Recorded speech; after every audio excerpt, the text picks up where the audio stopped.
কথায়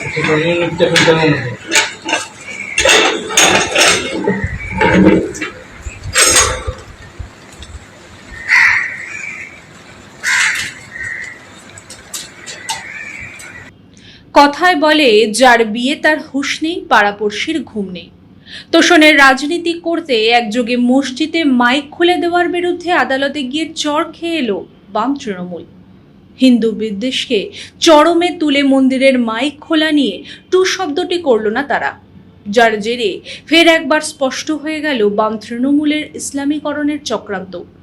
এবার সরাসরি আসে আদালতের রায়। রাজ্যের মসজিদগুলি থেকে অবৈধভাবে মাইক খুলতে বাধ্য করেছে পুলিশ। এই অভিযোগ নিয়ে কলকাতা হাইকোর্টের দ্বারস্থ হয়েছিলেন আইনজীবী ড্যানিশ ফারুকি নামে এক ব্যক্তি। এই মামলাটি খারিজ করে দিয়েছে কলকাতা হাইকোর্টের ভারপ্রাপ্ত প্রধান বিচারপতি তপব্রত চক্রবর্তীর ডিভিশন বেঞ্চ। এমনকি কোনো সুনির্দিষ্ট তথ্য প্রমাণ ছাড়াই সংবাদ মাধ্যমের খবরের ভিত্তিতে মামলা দায়ের হয়েছে বলে মামলাকারীকে ভৎসনা করেছে আদালত। কিন্তু কি হয়েছিল সেদিন শুনানিতে?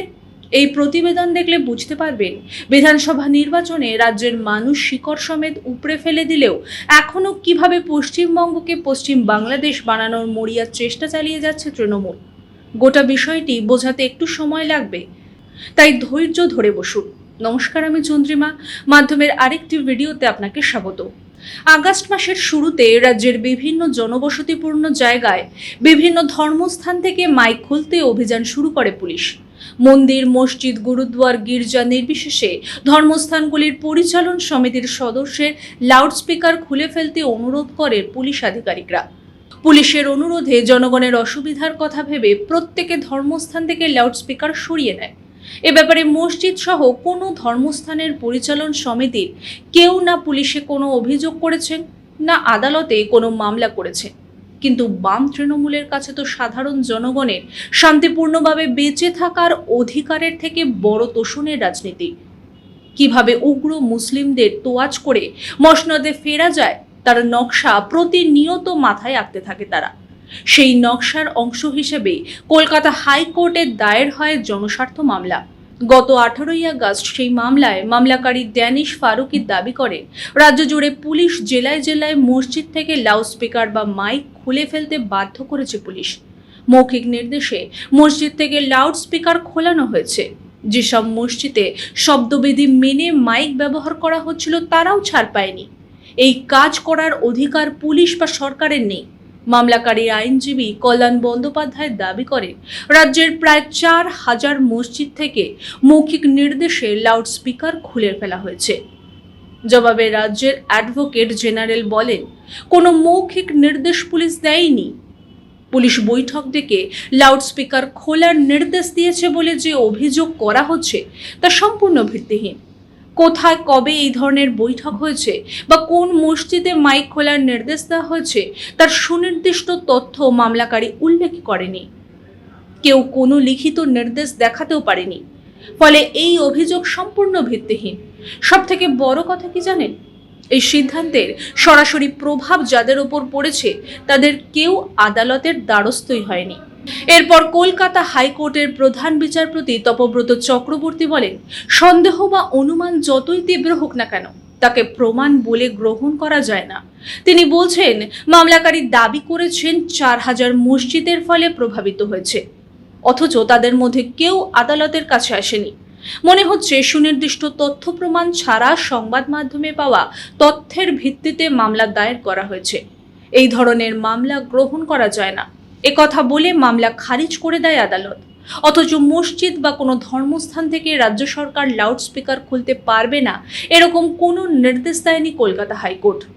এবার আসা যাক সুপ্রিম কোর্ট সহ দেশের কয়েকটি হাইকোর্টের রায়। লাউডস্পিকার বা শব্দদূষণ নিয়ে একের পর এক রায় কি বলছে তারা?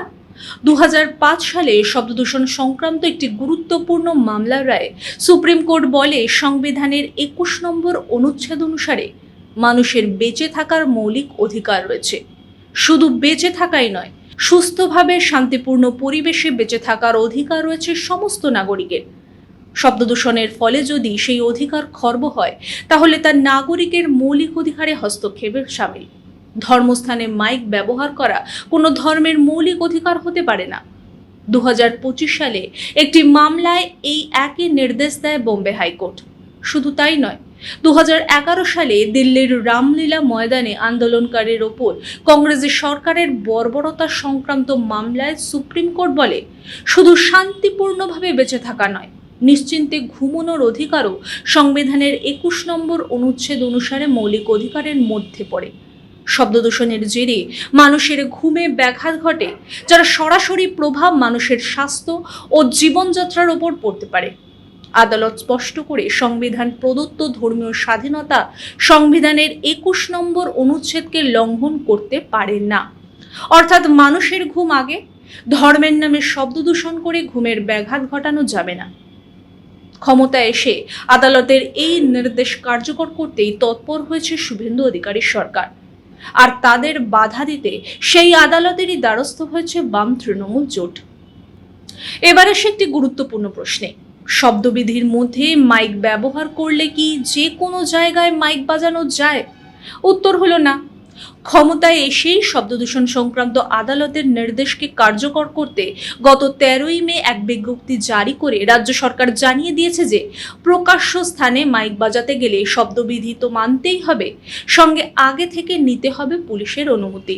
রাত 10টা থেকে সকাল 6টা পর্যন্ত কোনো কারণেই মাইক বাজানো চলবে না। যদি প্রায় সমস্ত মসজিদেই এই সময়ের মধ্যে মাইক বাজানো হয় বলে অভিযোগ।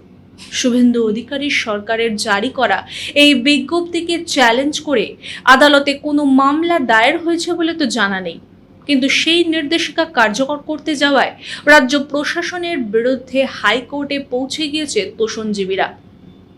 সরকার যে শুধু মসজিদের মাইক সরিয়েছে তা নয়, মন্দির, মসজিদ, গুরুদ্বার সহ সমস্ত ধর্মস্থান থেকে মাইক সরানো হয়েছে।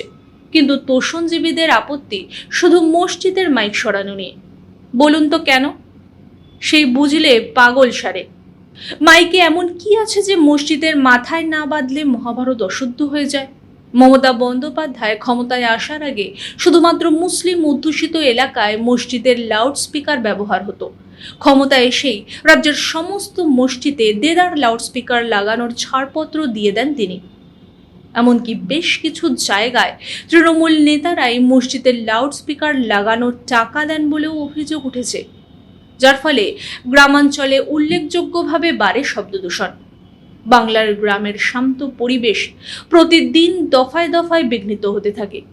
ওদিকে যে বামপন্থীরা বিজ্ঞানের পূজারী বলে নিজেদের দাবি করে, ভোট ব্যাংকের রাজনীতি করতে এক্ষেত্রে শব্দদূষণের অভিযোগ মানতে নারাজ তারা। যদিও এভাবে প্রাসঙ্গিক হওয়ার চেষ্টা ব্যর্থ হবে বলা বাহুল্য। আপনার কি মনে হয়, রাজ্যের 4000 মসজিদ থেকে লাউড স্পিকার খোলা হয়েছে বলে আদালতে অভিযোগ করা হলেও মসজিদ কমিটির কেউ আদালতে এলেন না কেন? এতে কি স্পষ্ট হয় না যে শুভেন্দু অধিকারের সরকারের এই পদক্ষেপের পাশে রয়েছে রাজ্যের সাধারণ মুসলিমরা? আপনার মতামত অবশ্যই কমেন্ট করে আমাদের জানাবেন। ভোটের রাজনীতি করতে নাগরিক অধিকারকে অগ্রাহ্য করে ধর্মীয় উস্কানির রাজনীতির মুখোশ খুলতে ভিডিওটি তাড়াতাড়ি ছড়িয়ে দিন সবার সঙ্গে। সঙ্গে থাকতে সাবস্ক্রাইব করুন আমাদের চ্যানেলটি।